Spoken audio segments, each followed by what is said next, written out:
Assalamualaikum warahmatullahi wabarakatuh.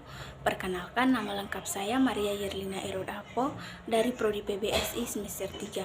Saya akan menjelaskan psikologi pendidikan pada bab 2 tentang sifat-sifat umum aktivitas manusia. Sebagaimana telah dikatakan, psikologi mempersoalkan aktivitas manusia baik yang dapat diamati maupun tidak dapat diamati. Yang pertama, tentang perhatian. Kata perhatian tidaklah selalu digunakan dalam arti yang sama. Perhatian adalah pemusatan tenaga psikis terhadap suatu objek.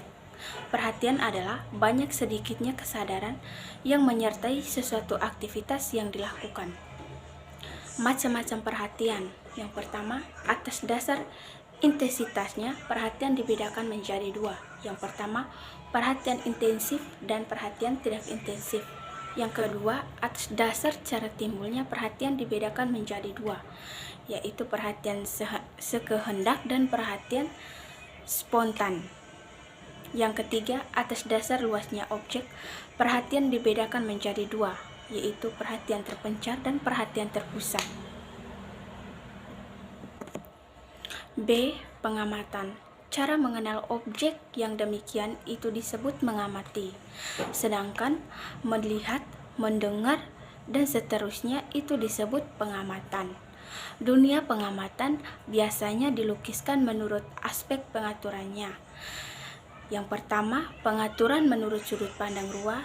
Yang kedua, pengaturan menurut sudut pandang waktu. Yang ketiga, pengaturan menurut sudut pandang gestalt. Yang keempat, pengaturan menurut sudut pandang arti. Yang berikut penglihatan. Menurut objek masalah, penglihatan dibedakan menjadi 3 macam. Yang pertama, melihat bentuk, yaitu melihat benda yang berdimensi 2. Yang kedua, melihat dalam, yaitu melihat benda yang berdimensi 3. Dan melihat warna, yaitu penglihatan tentang warna.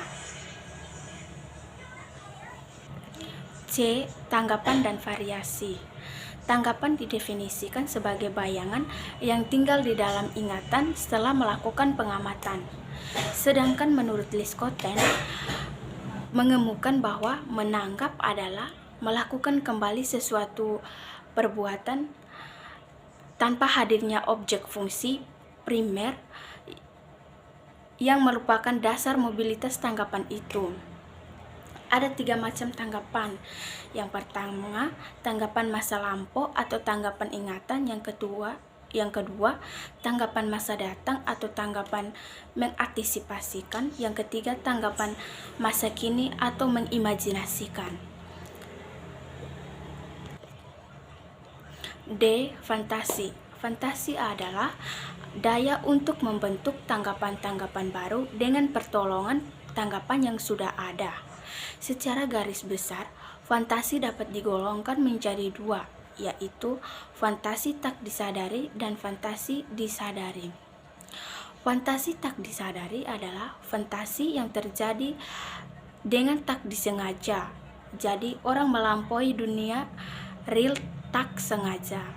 Sedangkan fantasi disadari adalah fantasi yang dilakukan dengan disadari atau usaha dari subjek untuk masuk ke dunia imajiner.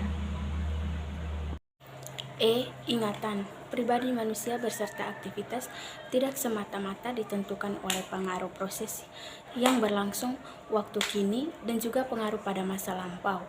Ada 3 aspek dalam fungsi ingatan, yaitu mencamkan, menyimpan, dan memproduksi. Adapun sifat-sifat ingatan yang baik yaitu cepat atau mudah mencamkan, setia, luas dalam menyimpan, dan siap atau sedia dalam memproduksi kesan-kesan. F. Berpikir. Pendapat para ahli mengenai berpikir itu macam-macam.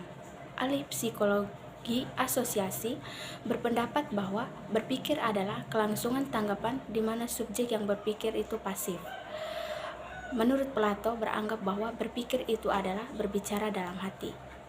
Berpikir adalah meletakkan hubungan antara bagian-bagian pengetahuan kita.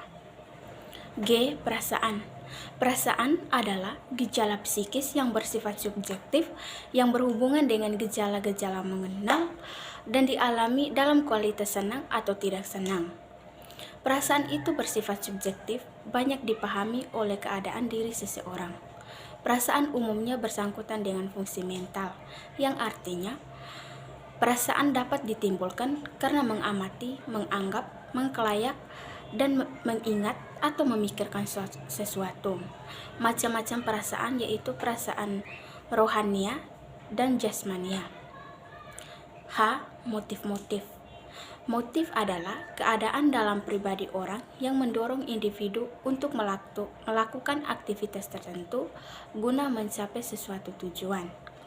Adapun macam-macam motif, yang pertama motif darurat, yang kedua motif objektif, yang ketiga motif bawaan, yang keempat motif dipelajari, yang kelima motif intriksi, yang keenam motif intriksi, yang ketujuh motif rohania, dan kedelapan motif jasmania.